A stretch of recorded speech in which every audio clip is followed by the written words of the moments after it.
একটানা 3 দিন কাম করার পর আমার ঘরের লোক আলহামদুলিল্লাহ। আসসালামু আলাইকুম, কিতা অবস্থা সবর আসইনি বালা? আলহামদুলিল্লাহ আমি আছি বালা। অনেক দিনের ইচ্ছা আছিল আমার রুম রে সুন্দর করতাম। রুম সুন্দর করাত গিয়া কতটা সমস্যার মাঝে পড়ছি আজগু এই ভিডিওতে আপনারা কইমু। ফ্লোর ডালাই করাত যে মিস্ত্রিরে দিছিলাম তানোর বলে অনেক সমস্যা হয়েছে। প্রথমত ডালাই অনেক উঁচা করছেন, উঁচা করার কারণে বাকি রুমের লগে এই রুমের অনেক বেশ কম।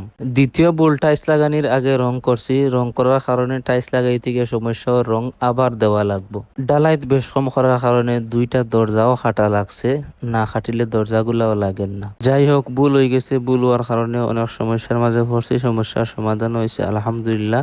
টাইলস তো সোজা সাজা লাগাইলা, লাগানোর বাদে যে অত খাম চাষায় আমার এত স্কোবলেট দিয়া হইলা বতা থেকে তুলো পরিষ্কার করো, পরিষ্কার করার পরে ফুটিন মারা হয়েছে। ফুটিন তো আরো সোজা মারতে, কিন্তু পরে যে তুলতে অত কষ্ট, এটার আর ভিডিও করতাম পারছি না। তো ফুটিন করার পরে আমার রুমের ফাইনাল লুক আপনার কাছে কিলা লাগছে অবশ্যই কমেন্টে হইবা। আর ভিডিওটা তখন পর্যন্ত আসিল, ভালো থাকবা, সুস্থ থাকবা। আসসালামু আলাইকুম রহমতুল্লাহ।